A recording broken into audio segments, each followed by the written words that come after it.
Hi guys, my name's Alex O'Neill, or some of you may know me as Chan Walrus. I've written music for the past 8 years in the independent film industry. I've basically done a lot of different things for films. I also direct, write, I act, I do pretty much everything that's needed to make a film. But composing is the first sort of thing where I actually made an advance and a leap out of my home into the world. And the first person I worked for was this guy called Chris Seaver, and I worked on a project called Return to Bloodfart Lake. And I know that's a silly name for a project, but the thing is, my father had died and I'd seen this film called Terror at Bloodfart Lake, and it was so funny that it was the first thing that made me laugh. And I contacted the director, Chris, and I said, my God, Chris, this is absolutely amazing, you know. This film's made me laugh. It's the first thing that's made me laugh since my dad passed away, you know. It's amazing. Are you making another one? And he said, well, yeah, we are, but I don't have a lot of money for it. So I said, well, how much money do you need? And he said, well, I'm currently collecting money, but for $200, I'll throw you in as a producer. So I thought, oh, that sounds a bit attractive, you know. It's buy my way in, you know. So I thought, yeah, why not? Why not? He's made quite a large collection of films, and you know, I'd found them illegally online, you know, as you do, and. But the thing is, yeah, I ended up buying them anyway. But you know. So anyway, sorry. So I ended up working on this film for Return to Bloodfart Lake, and the reason I ended up was I was just like Chris. I've been writing some music on my synthesizers and been writing some stuff on my old Yamaha keyboards. Would you like to give it a listen? And so he says. Yeah, sure, why not? So I sent him about 15 hours worth of music that I've written. And he said, wow, this is good. A lot of this fits, and it's really, really good. And he's used my music in a lot of films since. He also got me to write the soundtracks to Warlock home video films, which I was really, really happy doing. Basically, he said, can you do soundtracks similar to Fright Night? So I'd copy the drum beat, then I'd write some chords which went with the drum beat, then I'd take out the drum beat, put a new drum beat in, put a different bass line in, come up with something which sounds a little bit like Fright Night but isn't. So that's what I did with the Warlock home video soundtrack, which I was really happy with. And I loved that soundtrack, and you can buy it on my website if you can be bothered, or you can just rip it off my channel. I really don't care.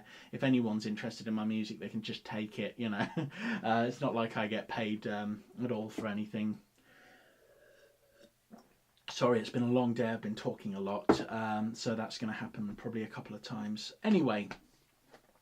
So, what's it like being a composer in the independent film industry? Well, I've done a couple of big films. All Hell Breaks Loose was an incredible film by a director called Jeremy Garner, and I got to work on that, and I was so happy because Jeremy's amazing. I first met him when he was making this weird short called A Whore Named Bitch. I know, this is not PG-13 stuff. But I wrote some stuff for that, and then he said, I'm doing a feature film, will you do music for it? So I was like, yeah, sure.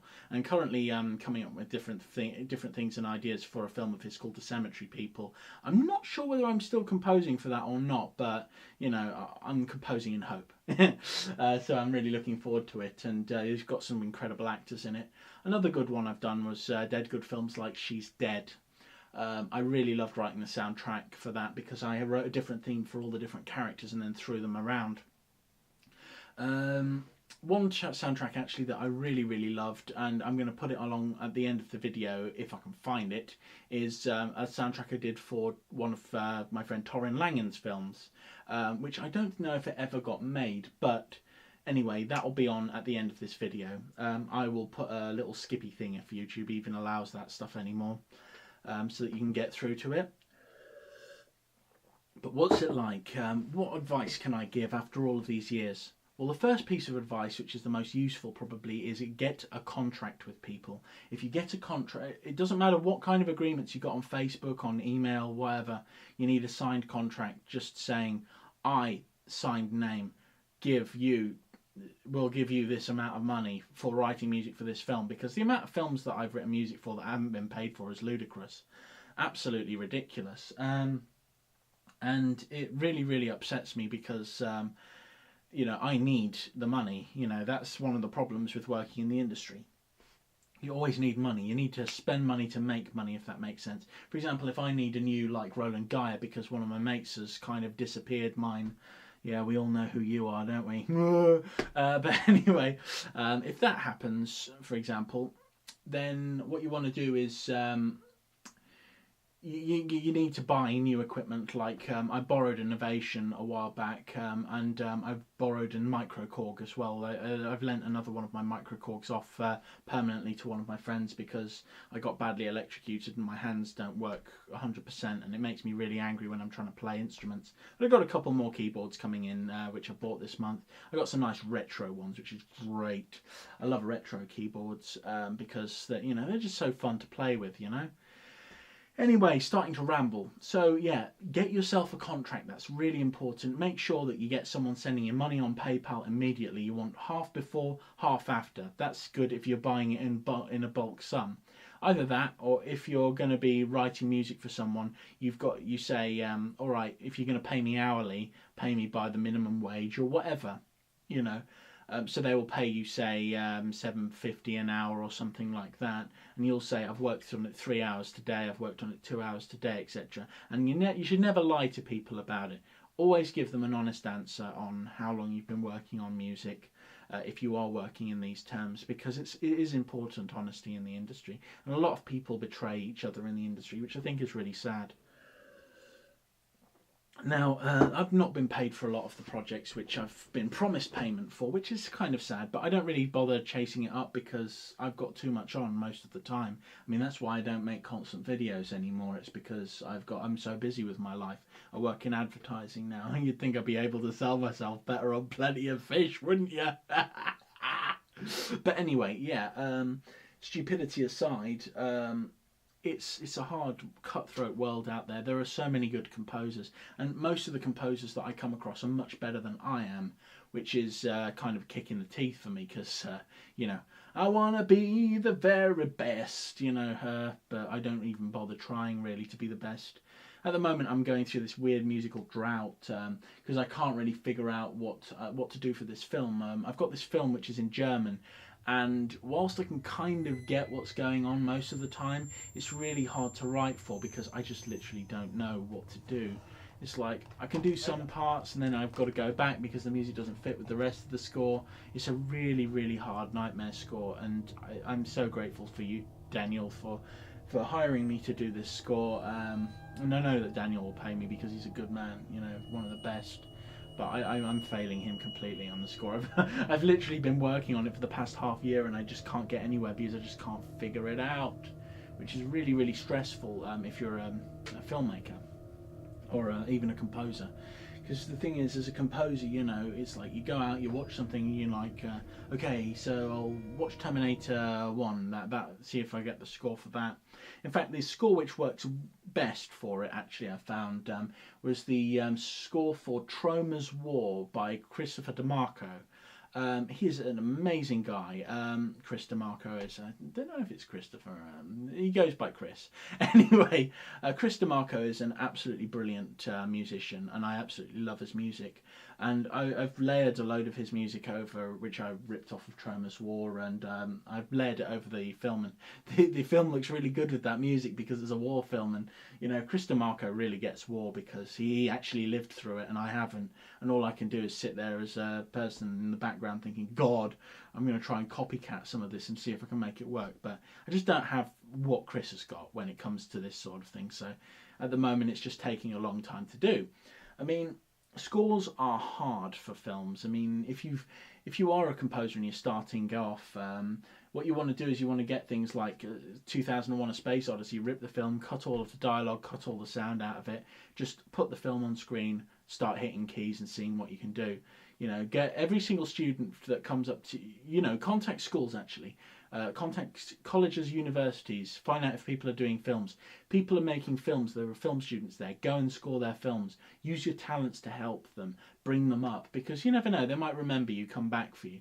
It's not likely, it doesn't happen to me, but the fact of the matter is, Will Smith says the people who are with you on the way up will be there to catch you on the way down, which I think is really important, and I'm still waiting to catch all the people who've risen above me. But anyway, yeah, it's hard being a composer, and the most important thing is that you get paid at the end of the day. And this is something which I need to work on myself because I'm terrible at selling myself, because I like to be honest about myself. It's like, I am not Hans Zimmer. I am not Chris DeMarco. I am not Delia Derbyshire. I know a little bit of the stuff that they do, but I am not any of those legends. You know, all of these people out there in the composing industry. It's like James Horner. You know, I'm not James Horner. I'm not Ennio Morricone, but I listen to their stuff and I love it. You know, I actually love James Horner's earlier stuff, like Battle Beyond the Stars is a fantastic soundtrack.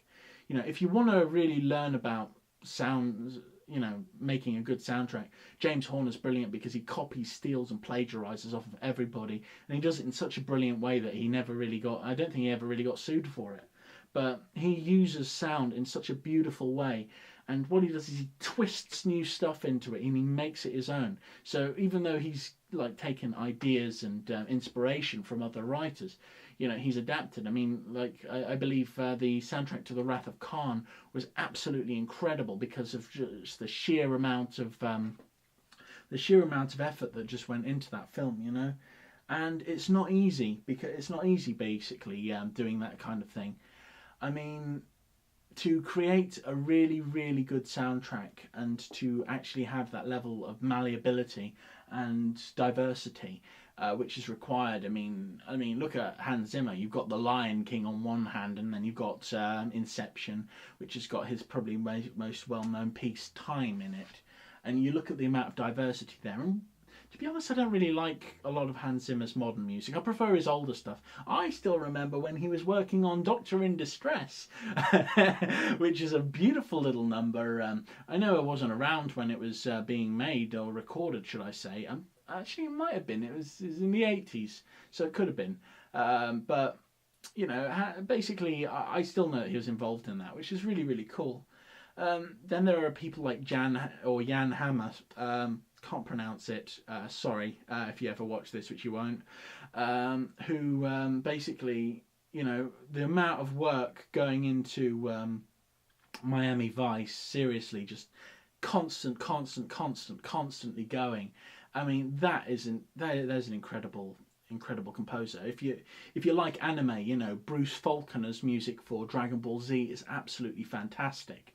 You know, the music for Full Metal Alchemist. If you're in a composer, what you need to do is you need to forget everything that's going on in your life for a while and just get completely wrapped up in the music of anime. You know, Full Metal Alchemist is brilliant. Steins Gate is very, very interesting. Bacano, now there is a good soundtrack. All of these things have got great soundtracks. It's like, I mean, I started off listening to the Doctor Who stuff, Murray Gold, and, you know, you think it's good at the time, but when you've listened to enough stuff, you know, you start to get to the point where you're really up there. It's like you're looking back and you're thinking, oh my god, the music to Red Dwarf is really, really good. It's really good for these reasons, and it all starts sort of flooding in, and then you start thinking, oh god, what did I think back in the day? I didn't like the music which Keff McCulloch did for Doctor Who, but now that I listen to it and I'm looking at it, I'm just like, this is actually genius. You know, I mean, his music for Sylvester McCoy's first episode, name escapes me off the top of my head. I'm sorry about that, but his music for that was incredible. I know I'm just name dropping.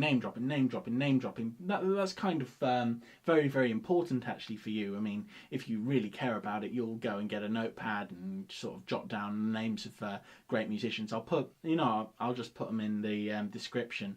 I'll put them all in the description so that you can be like, yay! And I'll put all of my favourite musicians there and basically recommended stuff from them. I think that's important because as a music maker, you've got to sort of grab as much as you possibly can from the world, because the world has got so much to give you. You know, I mean, in All Hell Breaks Loose, what did I use as one of my instruments? I used a wok and I used some knives. You know, I was literally getting the knives, and I know this is a fork and another fork, but I was getting knives and sort of going, you know, in the background, because. But these sounds, they're very, very interesting.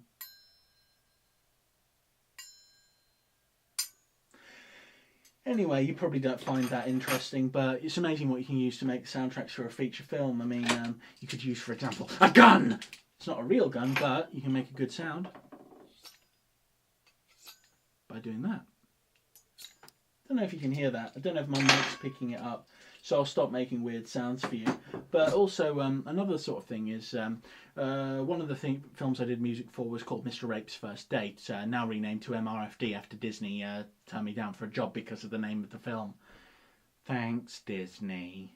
But yeah, anyway, I got a couple of my girly friends, and I was like, can you come over individually? And I recorded them, and I asked them to fake orgasms for me. I asked them to basically say, like, not say anything, just whimper and sort of cry, doing different sort of personality sort of things, because a lot of the girls I know do acting and everything, so they came over and did a load of that stuff.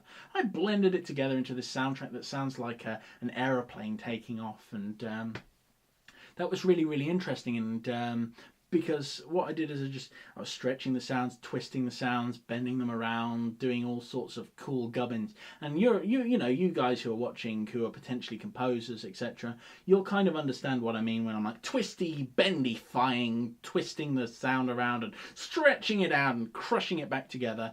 Because, you do all that sort of stuff as well. I mean, I'm sure that you've made stuff like by going oh, into your microphone and going oh, oh, oh, oh, oh, oh, oh, oh, oh, oh, and stuff like that. And basically taking all of those sort of things and then stretching them out, putting them back together and turning it into something that sounds like strings, sounds like a bass line, whatever. Bringing it close together, it's like that, and just go and then bringing it all together. I did a lot of my early stuff when I was interested in Delia Derbyshire stuff, using my voice, because her music uses her voice, I believe, quite a lot. She's got an amazing talent, Delia Derbyshire. I strongly recommend looking her up. She's an amazing musician. My old friend Robert Porter, he recommended me and got me into listening to her, and she was an absolute legend. I mean, a lot of the oldest Doctor Who composers are brilliant, and they've really inspired my work. But I think I have to confess that the majority of my music actually comes from one thing, and that's a soundtrack by Alexander Brandon, and it's Jazz Jackrabbit's Labratory. And I know that sounds really ridiculous, but the amount of pieces of music that I've written thanks to Alexander Brandon, the guy is a legend. He's done loads and loads of stuff. I believe he did the soundtrack to Deus Ex and a couple of other really, really good stuff. But Jazz Jackrabbit was his favourite. Well, my favourite soundtrack of his. I mean, Christ, there's literally so many people out there that I have listened to the music for. And now I'm in a complete and total drought. I don't know what I want to write for anything anymore. And I really hate composing. And I want you guys to go out there and compose for people, even if you're doing it, for very little money. Always make sure you're getting something for it. Even if you're not getting a film, even if you're not getting the money, get a digital download of the film. That's the least people can damn well do for you, because you're putting hours and hours of heart and soul into something. I mean, heck, I ain't even got digital downloads for most of the stuff I've done.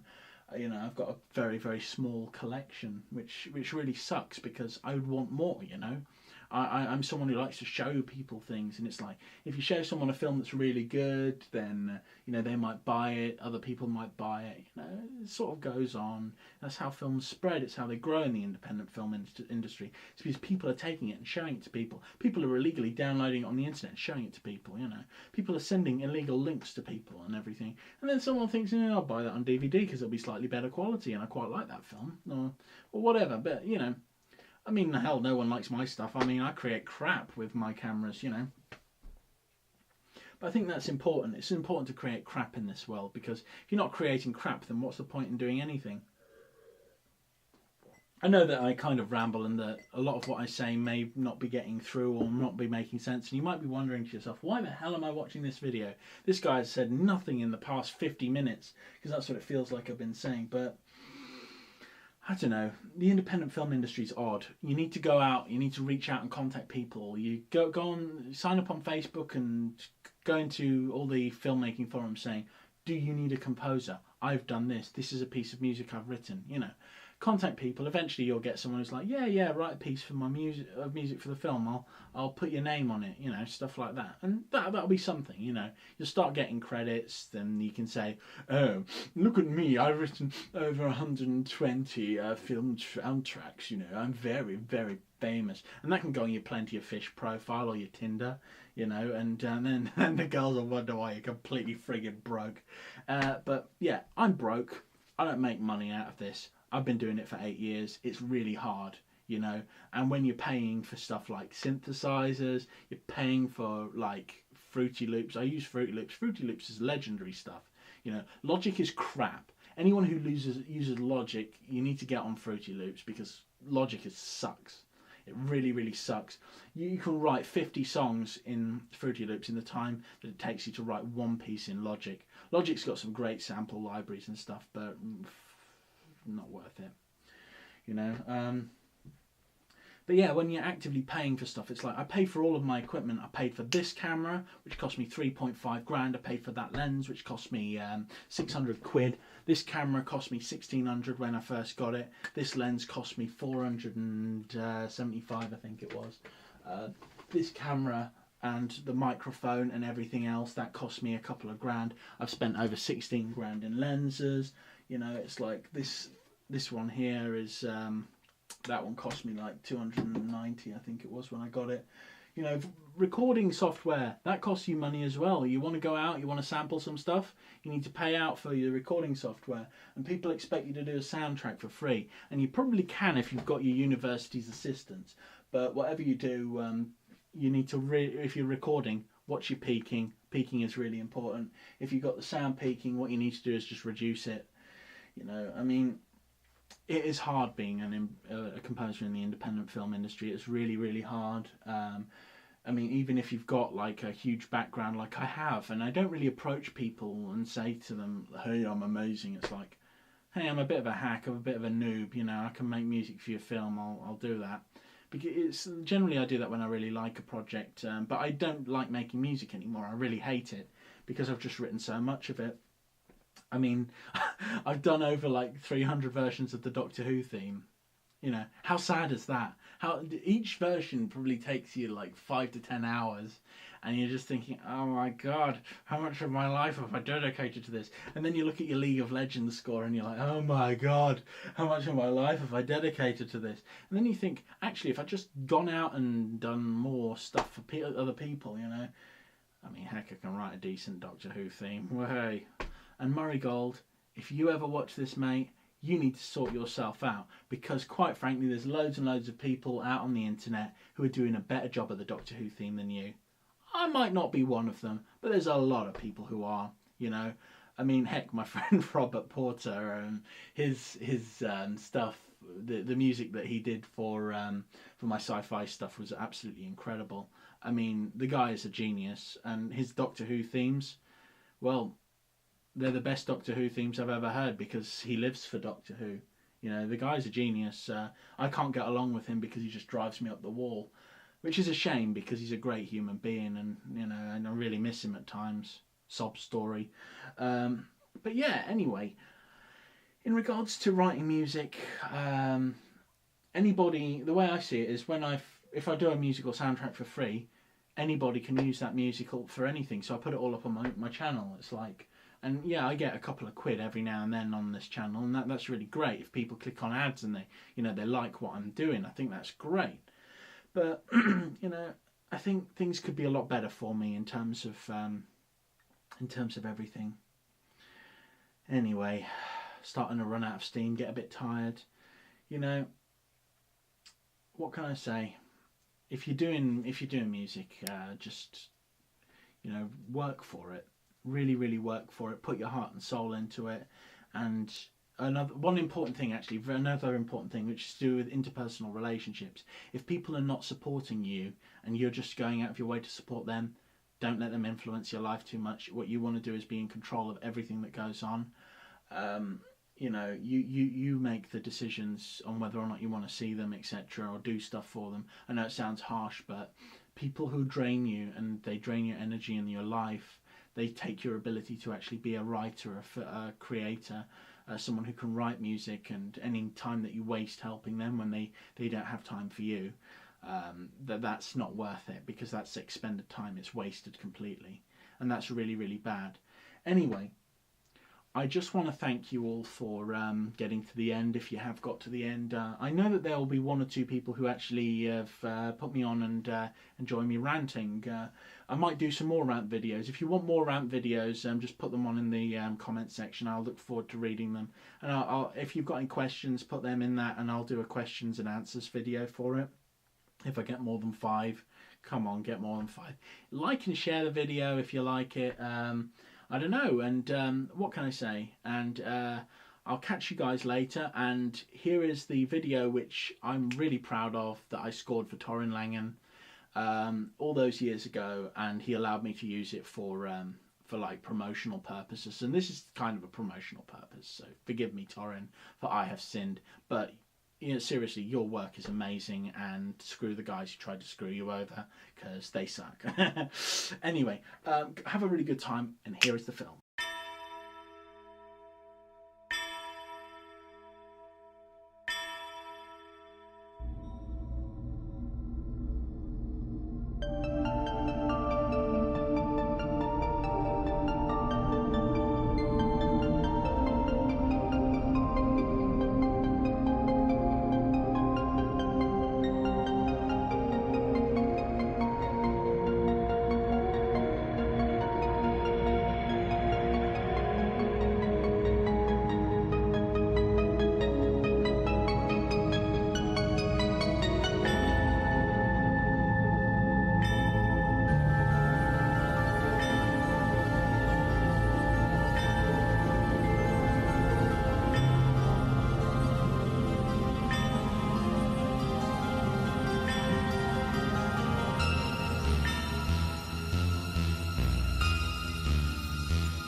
Okay, thanks for watching the little film. And the thing is, I had a little argument with Torin about this one, because Torin wanted it to get dark and scary at the end, but I couldn't help it. It had to be beautiful. When he sees her, and I wanted that beautiful sort of stuff just coming forwards, you know, because that makes the hair on the back of my neck go up, whereas the other horrible stuff that I wrote didn't affect me in any way. But I needed the hair to go up at the back of the throat, because I needed that intensity. I needed you to feel what was going on.